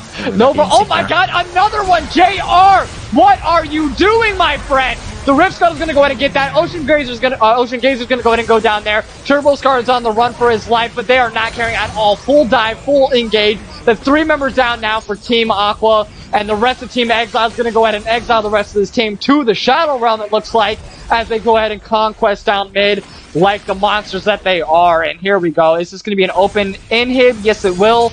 And Silas is doing what he can Acadian, but it is just nobody is having any luck. They have 1 kill for Team Aqua right now, and that is on the Urgot that he got on Poppy, that she had to dive underneath tower to get it. If it wasn't for that, I guess, like, not free kill, but like, oh, here you go. It would be 19-0 right now. This is one of the biggest deficits we've ever seen in Team Gap history. Oh yeah, this is. You see, I'm kind of bad at like deciding, you know, what to do in these types of situations. So I don't even know like really what they could do besides just do their best to get picks, and because they don't win fights, they just don't. Like, I don't know. JR, like, he's hooking all over the place. Look at that! Look at that! Oh my god. What is that? It doesn't matter. Kiana's gonna go ahead and follow up. Adam's gonna go ahead and do what she can as well. Polistar, okay, Young Shax is going to kill Acadian. Oh, there we go. Now we have some effective damage coming in from the back line there. Young Shax is gonna eject Ocido Cuz out of there, and they have the greatest pick in the world. Flash forward from Nighthawk onto the stun on Urgot, and that's going to be 3 members down now for Team Exiles. They did pick up a second kill, it looked like. That was the kill on the arrow earlier there. I didn't see who got it or how it was even done, but the Flash did have to come out from Comic One to get out of there, and they are looking so good right now. Got their third, they got their third dragon, which was Ocean, 22-2. They're ahead by 12,000 gold. I don't know what needs to be done. I genuinely have no idea. Like, I mean, there's only so much words of encouragement that you can do. Yeah, there's only so much you can do. Because they don't win fights, so if they can't team fight, that's off the table.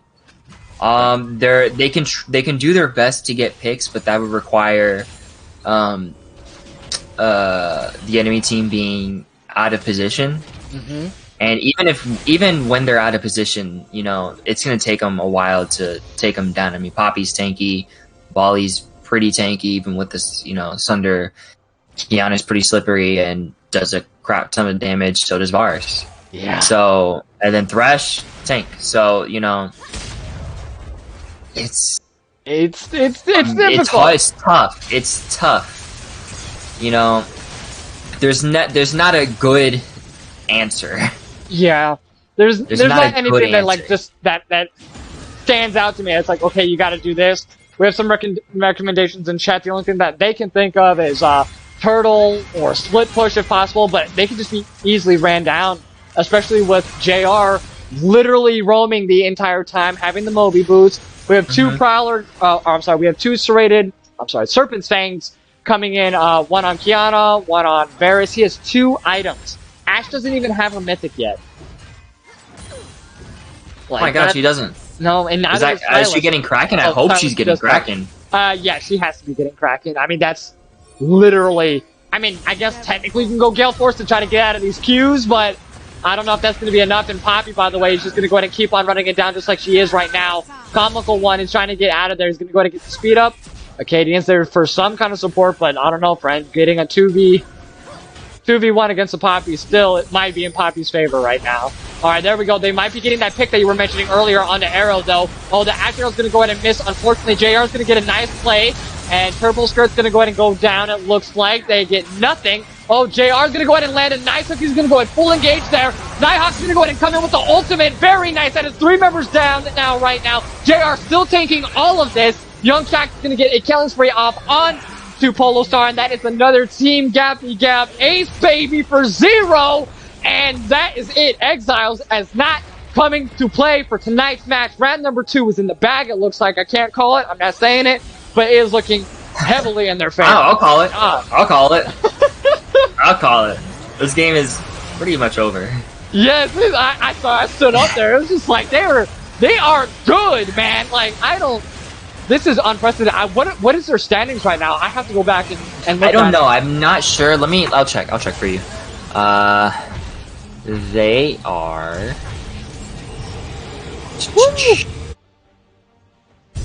They are 5th place. 5th place? Yes. Fifth, no, yes. They're blue. 5th place. Oh my god. They are definitely trying to get out of that as quickly as possible, and they are succeeding. They have 3 points. I believe they might have 2-0'd one game, or yeah, I think they might have 2-0'd one game probably, or went 2-1 and 1-2 the next. Next, but because there is Team Yellow in their division, like 4-0, like 2-0ing everyone. So that's true. I What's wouldn't their be team name surprised if again? that's the Team team. Yellow is no, I'm thinking of Plat teams. I almost said Canadian Pride. That's Plat. Damn, I can't remember their name right now. I don't remember their name either. I'll have to look it up in a little bit, but that's all right. This is extremely one-sided for this matchup for tonight's match, and I was in Aqua's voice channel before the game even started, and I was hyped up. They were like, no, we're definitely doing this. Maybe I planted a bug in their ear by accident and it made them get something that they weren't comfortable with. I'm not sure. But let's go ahead and stop that real quick. Ocean Gazer now to get onto JR. But JR's going to go ahead and flash out of there. He's going to go ahead and get that Urgot ulti, though, off. There's going to be another kill, but at the cost of his own life. That's 4 members down now, right now. Comical One now is the last surviving member. He's on the run of his life, but this is not going to be to any avail. And the triple kill now on over to Mercurial. And another Gappity Gap ace on over for Exiles. This is the 3rd ace. Oh my god. It's just a stats diff. Like, it really is. They are just not strong enough in any situation to ever win a fight. Ever. I commend them though for trying. Possible. Like they're trying. They can't just give up the objectives for free. But there's no way they could play those fights better to have a different outcome. Maybe they get one more kill than if they played it perfectly, but there's nothing they can do really. There we go. They picked up Arrow though, got the shutdown, and it went on over to Urgot. Not too shabby. Okay, it's a start. These overstays could be the death of them, like you said. They're huge shutdown golds. Poppy though is gonna go ahead and stop all the engages, and then the Silence is gonna steal the ulti. Why? And he's gonna Poppy. Why? Why would you do that? Why? I don't know. I don't know if he realized. Did he realize what he was doing? I think he might have just stolen the ult, an ult, and just without thinking, just used it because hey, I have an ult, might as well use it. I don't think he really thought it through. Like, you can go knock straight up, but if you hold it a little bit too long, then you get, like, thrown away. Yeah, possibly, yeah. I feel like he would know that, though. Oh my god, JR is going to go ahead and end the game with the back hook all on his own. The second Nexus Tower is going to go ahead and go down, and it looks like Team Exiles is going to close this out 2-0. What a force to be reckoned with. All of you future gold teams, you better look out because Team Exiles is not messing around. I'm sorry. I am 16-0 on the Varus. 16-0. JR set up every single one of those kills, but it was up to Mercurial to really execute it, get it down, and come out strong. That was just a team gap, no pun intended. I'm just kidding. Of course I want the pun intended. Team gap difference all the way around. Like, we don't say that here, but that second game was so utterly dominating. There is no other words that best fit it, in my opinion. That was unreal. Let me go ahead and pull up the damage charts for y'all so you can at least see it this time, because if you had to guess, I don't know if you've seen it yet, who would you say did the most damage on that team? I didn't see. I so instinctively just click out of the stats page. I'm gonna say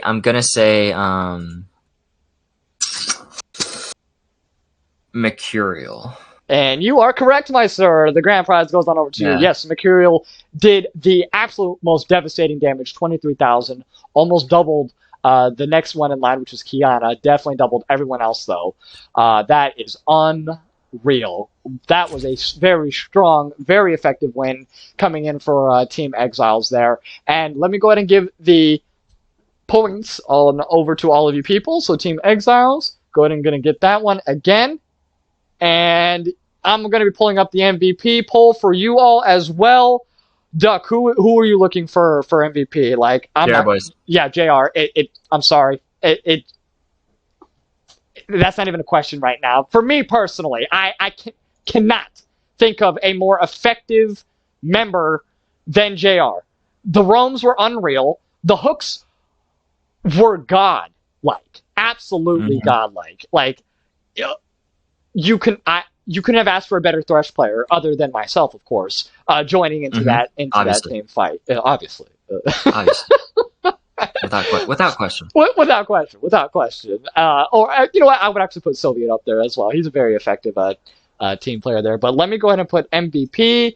Pulls up JR 100%. I'm going to have to go with JR on that one personally. Arrow, though, I mean, holding it down in the mid lane. You versed Arrow plenty of times. You already know what he brings to the table. So this is not even an issue. Mercurial being able to also effectively go in and follow up with the Thresh hooks. There is a lot of give and take. Yes, Thresh can land all those, but without any kind of follow-up, what are you supposed to do, you know?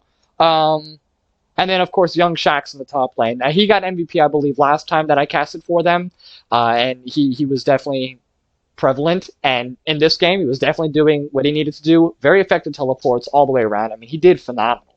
But there can only be one MVP. I'm going to go ahead and put the MVP votes up there for you all now. We have a 3-minute vote, so go ahead and please take some time to go ahead and do so. I'm dropping my vote right now, going in for JR.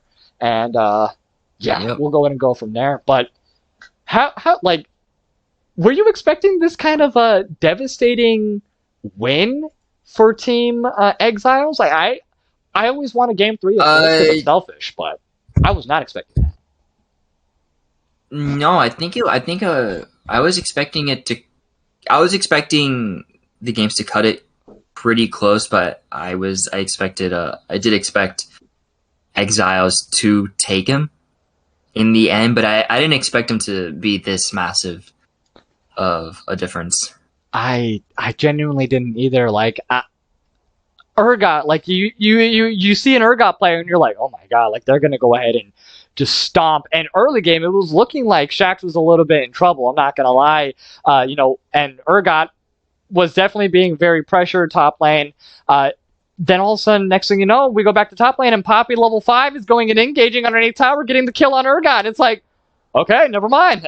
I completely underestimated Shax's Poppy play. I knew that was his favorite one. I know that's his main. Like you said, that's his one trick. He loves it. And we saw all last week he was getting nothing but banned out, and this is the reason why. So that is the reason why you ban Poppy. You definitely don't win it. Poppy is Poppy all day long. You know what I mean? Like, that is the king of top lane for young Shaxx. But hey, if you're gonna let it slide through, you're gonna let it slide through, and you're gonna face. It's like versing Diagon's Ezreal or 4U's Lilia. Like, you can't. Some people do it. We see it time and time again where they don't respect one tricks, and it doesn't go well for them. I mean, when I played against Exiles, they asked me to go cat, and I let Iroh go Ezreal. I mean, not Ezreal. Echo. Actually, I actually solo killed him in lane, but the game didn't go so well. We had, nothing short of their victory. Not taking anything away from them. They did amazing. We had a couple people out, but that, win is a win. I played cat, but I got fed towards mid game, but I couldn't close it out. There were a lot of fights that I could have played a lot better to actually keep it rolling again. But they're doing really well. They're doing really well. Do not sleep on one tricks. Iroh has gotten a lot better since last season. I also been doing with him, so I can tell he's getting a lot better. JR boy is also getting a lot better. So, JR, you hold a special place right here. Right here in my heart, you hold a special place with that Thresh play. I just, that cemented it 100%. And it looks like the polls are closed. JR is the MVP, undisputed, for the round 2 of tonight's match. So absolutely, 100% well-deserved, well-earned. Let me go ahead and give him the heads up real quick before I pull him in here. Hold on one second. I'm sure he's watching stream, but grabbing ya. There we are. He said, he was ready. He knew he was going to get it too. He's like, okay. He said, bring me in. I'm ready. JR, my friend, the god. Oh my goodness. How do you feel after landing 99% of your Thresh hooks? Like, what scripts are you using, my friend? Dude, I'm just living in everyone's head rent-free at this point.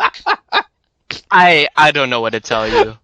I literally, if you're in the comms for this call or for these games, I was throwing cues, and before they even went out, I'm like, I have this person, and they just land, and my team would just go insane. Dude, we were going insane after the third one in a row, especially in the second game, right in the beginning when Karma walked right back into your hook. She was just like, take me, and just went right into it. It was like, oh my god, it's gonna be another game. I told him I'm throwing it backwards, and she walks into it. Dude, it was effective, super effective, definitely. And 2-0ing. This is gonna. We were just looking at stats and everything. You guys were 5th overall, which shocked me genuinely. I definitely did not think I thought you were at least 2nd place. I'm not gonna lie. But now 2-0. This is gonna move you along here. Who are you looking forward to versing the most? Out of your division, of course, because I don't think that your 2 divisions meet up until afterwards, right? Into playoffs, I believe. Yeah. Okay. Everyone's eyes are set on beating Pink because we have so much to prove. Because week 1 we came in and we weren't prepared. Basically, we're a completely different team now going into 2nd and 3rd week. It is crazy how much we've learned over these past 3 weeks. So we have so much to prove against Pink. Well, yeah, Rylionn's body pillows, I must say, I don't have any bias towards them, but they are pretty good. I'm not gonna lie. They are pretty effective, and without giving out any strats or anything, who's the main shot caller? Who's the one that's just doing all the talking and calling up teleports, doing this, that, and the roams? Who's calling that? Is that you or is that Mercurial?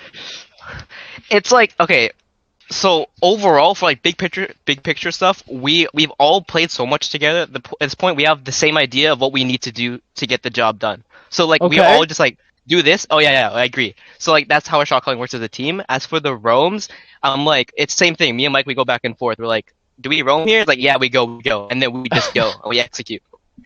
Without a shot. And it was funny because Duck was I'm expecting this, but I'm not going to say anything because I don't want to give up anything because we scrimmed him. And right as soon as you guys roamed on that first game, he's like, I knew it! This is exactly what they did to us in our scrims. And it went exactly like this. And it was just oh my my god. But yeah, Duck, what kind of input do you got for them? I mean, I know you guys are like kind of competitors, so we got to keep it PG. But you know, like. We had 2 people out, so next time is not going to be that easy. I promise. I promise it's not going to be that easy. Let the cat through next time. I promise.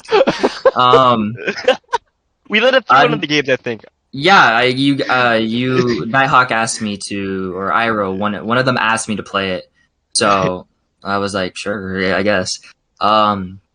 But yeah, we're looking forward to playing you guys. We're not in the same division, but I'm very sure we're probably going to see each other in playoffs at some point. Oh yeah. So, but y'all got to beat Yellow first, so that ain't my problem. That is not my problem. That's yours. Yellow I'm pretty sure has like 2-0'd every game that they've played so far. So good luck with that. We'll take care of our league. But yeah, your hooks were just they were crazy. I mean that was just a hook diff, skill shot diff. This is a montage just for you, I believe. So, you and your oh my god, I can't believe I just forgot your jungler's name right now. I'm actually kind of sad. It was Nighthawk. Thank you. Yeah, with the bindings and the Morgana, that was such a good comp first game. The Thresh and the Morgana. So it's like if you hit one, she was guaranteed to hit one, or if she hit one, you were guaranteed to hit one. Like I love your guys' build all the way around. Your comp from beginning to end in both games, devastating. You guys have a very good team comp, very good communication, very good breakdown. Like you guys work way more as a machine than you guys do as 5 individual roles. Like you said, you played together so much that you already know what the other one's thinking. You guys are just perfect all the way around. Great synergy. I absolutely cannot wait to see you guys continue and see where you guys end up at the end of this league. You know, I know we have 2 different divisions once again, but going forward here, I definitely see you guys as a top contending team, 100% moving forward. So, great job. Anything you want to say to the people out there? I mean, we had nothing but young Shax and JR, like just shouting y'all out in the channel as well. So that's very nice. You guys gotta love that. But like, what do you have to say to all the people out there and to all of your competitors as well moving forward? I mean, I stream all our scrims, so feel free to come watch if you have the time. I don't know. We look forward to facing everyone in the league. Absolutely, and I look forward to casting as many games as possible of you guys. Like, definitely look forward to it. And Tang says, "Yo, JR, I'm really happy for you. I'm gonna let you finish, but Shax had the highest MVP votes of all time. I think that's true. I think he had 11 one game, just straight up. Like all of them went to Shax last week, I believe. That was great. But yes, and tomorrow." We should have another game. Yes, we do. It is going to be a Plat best of 5 series. So it's going to be a little bit different than tonight. It's going to be from the Gold League into our Plat League. It's going to be Team Purple, which is Team Bunk, versus Team Vanta Black. And that is going to be actually Wookie, who plays on Bonk. So definitely look forward to that. Co-caster love. Shout out to Wookie. Love you, man. And casting that is going to be Wei and Newman. I didn't have the luxury of being able to cast with Newman yesterday, but he is a fantastic shoutcaster as well. Way more effective than I am because he actually knows all the moves and their names effectively instead of set laser punch. Studies them. Yeah, and all that other good stuff that I say. I just shout. I actually just say like AE, the plant thingy that Zyra shoots. Exactly. I usually just say QEWR, and I assume everyone knows. Yeah, we all know. We've played this game for many years, so we should know what this goes. But right. I definitely like that. I'm looking forward to watching them cast tomorrow. I know it's going to be a fantastic game. It's a best of 5 series. It is going to start tomorrow, once again, at 8 p.m. Eastern Standard Time here at Team Gap. Thank you so very much to everyone who joined us tonight. We constantly love the support. We had 2 subs in the very beginning. Once again, shout out to Magic, and let me get the other name right just in case, and Snacks. Yes, it was. Thank you very much to y'all. Super appreciated. And that is going to be it. It is your boy, Rylionn, of course, and joining me tonight is the legend himself in the mid lane, and I definitely expect to be seeing you soon. I hope we get to cast more together, my friend. DuckMark himself, and tonight's MVP, the Hook God. We're going to just call you Magnet from this point forward because that's exactly what your hooks were doing. And that was, once again, JR Boys here in the bot lane, or support, I apologize. But yes, thank you to everyone tonight. You have a great evening. We will catch you tomorrow, 8 p.m. Eastern Standard Time. Peace out, everybody.